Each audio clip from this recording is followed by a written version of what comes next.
to thrivingcandlebusiness.com, $3.2 billion of candles are bought in the US every year.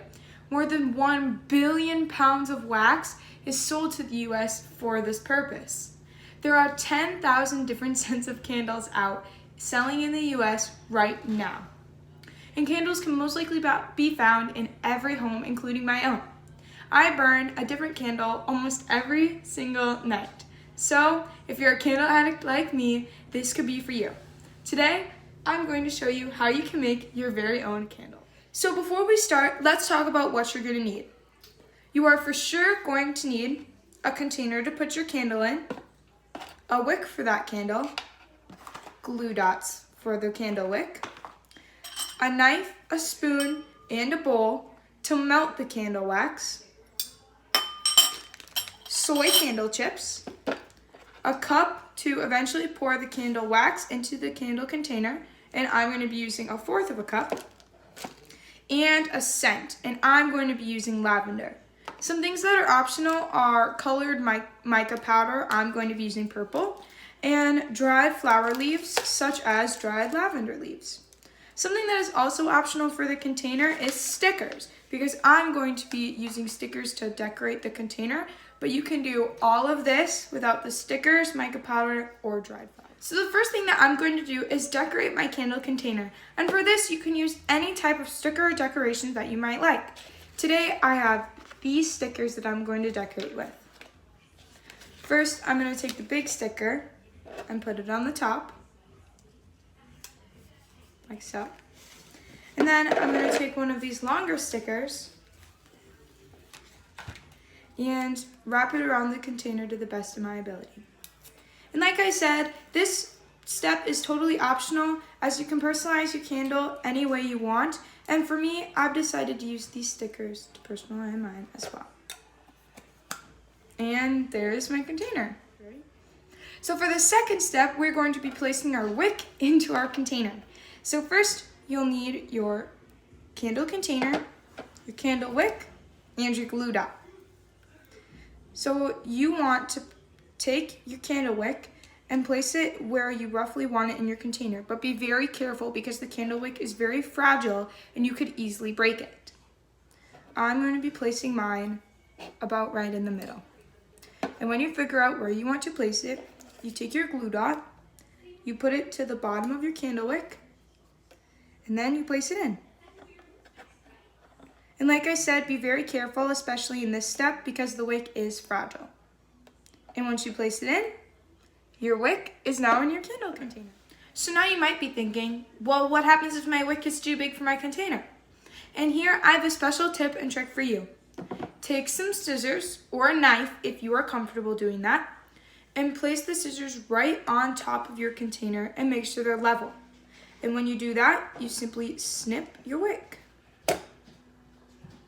And just like that, your wick fits comfortably into the container. So now that we have our container ready and set aside, we can start melting the candle wax. So what you're going to need for this is your bowl and about 1/2 bag of soy wax chips, your knife, and your spoon.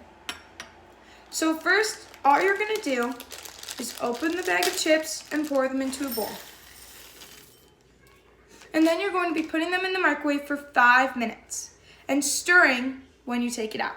And if the wax is not melted by these 5 minutes, you put it into the microwave in 1-minute intervals until the wax is fully melted.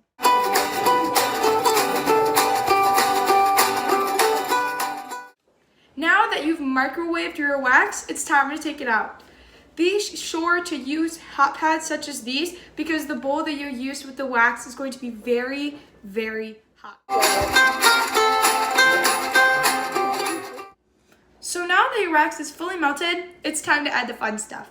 And like I said earlier, if your wax isn't fully melted by that 5-minute mark, you can put it back into the microwave and microwave it for 1-minute intervals while stirring in between. And while you stir, if the wax happens to get stuck to your spoon, you take the knife and just scrape the wax off back into your mixture. So now for the fun stuff. First, I'm going to be adding my fragrance, which is lavender.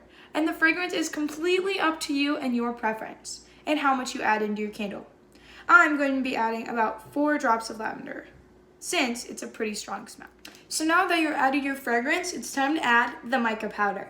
And this step is totally up to you if you'd want a colorful candle or just a normal candle.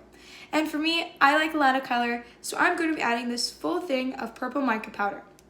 And it doesn't have to be purple, it can be anything depending on your preference. So once that is in the mixture, stir it up to make sure that the mica powder is combined evenly throughout your candle. So the next thing we're going to do is pour our wax in the bowl into our little cup so it is easier to transfer into our container later on.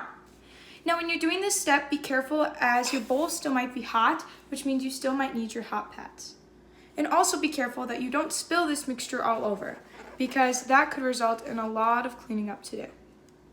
So when you do it, just carefully pour it into your separate container. Next, we're going to take our candle wax mixture and carefully pour it into our container. When you do this, again, make sure you're trying not to spill all over, as you could create a big mess because the wax dries really fast. And to the best of your ability, slowly pour it into the container until it gets to the desired length. And if sometimes your wick might start to tilt, and if this happens, carefully reach in and move the wick to your desired place. So the next step is adding your dried flowers to the candle, and this step is completely optional depending on your preferences. And for me, I use the whole bag because I think that it adds a unique touch to a candle that most candles don't have. And finally, the last step is putting your finished candle into the fridge overnight so it can chill and harden, and so you can light it the next day. And after your candle has been in the fridge for 24 hours, you can take it out and you yourself have made your very own candle. As you can see, this is actually a lot easier than many people anticipate, as long as you have the right materials and you follow the steps. So go home, get the materials, and make your own candles.